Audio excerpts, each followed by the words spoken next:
our channel Maths Parshala with Ankita. In this video, we are going to start your new chapter, chapter number 4, which is linear equation in two variables. We have already done your linear equation in one variable in your previous class. Okay, so in this video, we are going to start your linear equation with two variables. Okay so variables क्या होते हैं, जो भी आपके alphabets होते हैं like x Y Z आप equation में यूज करते हैं, तो इसके अंदर आप एक ऐसी इक्वेशन यूज करने वाले हैं जिसके अंदर दो वेरिएबल्स होंगे. ओके एंड लीनियर इक्वेशन का मतलब क्या है, जिसकी हाईएस्ट पावर 1 होती है. ओके जो भी वेरिएबल्स उनकी हाईएस्ट पावर जिसकी 1 होती है उसको लीनियर इक्वेशन यहाँ पे बोला जाता है, और टू वेरिएबल्स आप इसके अंदर यूज करने वाले हैं. Okay so let's start your exercise 4.1. First one, the cost of a notebook is twice the cost of a pen. आपको यहाँ बोला गया है the cost of a notebook. यहाँ पे notebook given है, okay, and cost of pen is given. एक आपको हिंट भी दे रखी है यहाँ पे कि take the cost of a notebook to be X. Notebook की कॉस्ट को आपको एक्स की फॉर्म में रिप्रेजेंट करना है, पेन को आपको वाई की फॉर्म में उसको रिप्रेजेंट करना है. Okay so write a linear equation the two variables to represent this statement. आपको स्टेटमेंट बनाना है, जो स्टेटमेंट गिवन है उसके लिए इक्वेशन रिप्रेजेंट करनी है. ओके सो फर्स्ट बोल रखा है the cost of a notebook is twice the cost of a pen.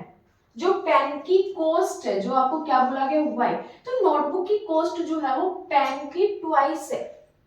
वो पेन की क्या है आपके पास में, पहले तो आप रिप्रेजेंट कर सकते हैं cost of a notebook equals to X and the cost of the pen equals to Y.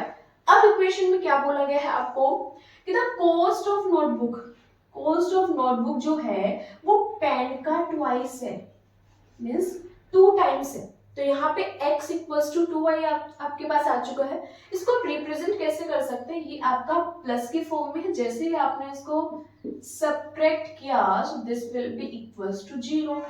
ये आपके पास आ चुकी है linear equation in two variable. Okay to express the following linear equation in the form of ax plus by plus c equals to 0. ये एक basic equation है आपके टू वेरिएबल्स के लिए. ओके तो आपको क्या करना है, इन दोनों को कंपेयर करना है and indicate the values of a b and c. a b and c के वैल्यूज जो है वो रिप्रेजेंट करनी है. So first part is 2x plus 3y which is equals to 9.35 bar. Okay so यहाँ पे आपको वैल्यूज पुट करनी है. सबसे पहले क्या करना है, आपको जो जनरल इक्वेशन है आपकी ax plus by plus c equals to 0, उसी के अकॉर्डिंग आपको इस इक्वेशन को सेट करना है. So this will be 2x plus 3y plus है, this will be get converted into minus, और ये क्या हो जाएगा आपका 0 के इक्वल. Now you can compare them. x के साथ में आपको कोएफिशिएंट क्या है, यहाँ पे a है, तो a क्या गिवन है 2. नेक्स्ट वन b, आप b रिप्रेजेंट कर सकते हैं y के साथ में, सो 3. c रिप्रेजेंट करेंगे, सो दिस विल बी माइनस 9.35 बार. सो ये आपको इक्वेशन. ओके सो आपको इसी तरीके से अप टू 8th तक क्या करना है, कंपेयर करना है. ओके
सेकंड पार्ट है, आप इसको डायरेक्ट क्या कर सकते हैं, यहाँ पे मेजर कर सकते हैं। सो a की वैल्यू क्या होने वाली है 1, a equals to 1, b equals to y के साथ में है आपके पास -1/5, -1/5, c की वैल्यू जो है वो -10 है।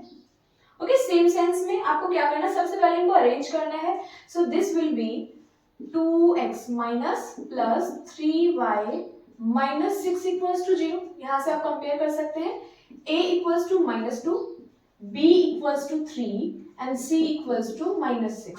ओके, सेम सेंस में थर्ड वन, आपका fourth one, so this will be x minus 3y equals to 0, right. इसको ध्यान से देखिए, x के साथ में आपका कोफिशिएंट क्या है, यहाँ पे कुछ भी नहीं है, सो a की वैल्यू हो जाएगी 1, आपका b का वैल्यू जो है वो हो जाएगा -3, c आपके पास में कुछ भी नहीं है, तो आप वहां पे क्या पुट करने वाले हैं, c की वैल्यू हो जाएगी 0। Next 2x plus 5y equals to 0, so a will be 2, b will be plus का 5, c will be 0। Okay, same a is 3 and b किसके साथ होता है, आपको y के साथ में, y आपके पास नहीं है, सो आप 0 पुट करने वाले हैं।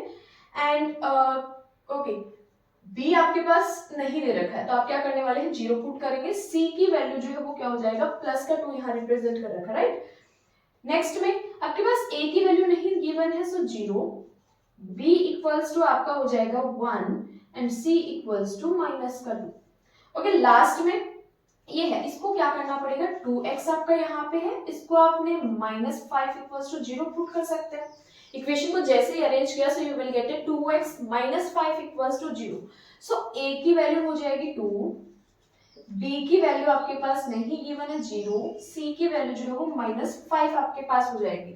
ओके, सो ये आपका question number 2 of exercise 4.1 complete हो चुका है। बिल्कुल, आपके नेक्स्ट वीडियो के अंदर हम आपका स्टार्ट करने वाले हैं एक्सरसाइज 4.2। Okay, C you.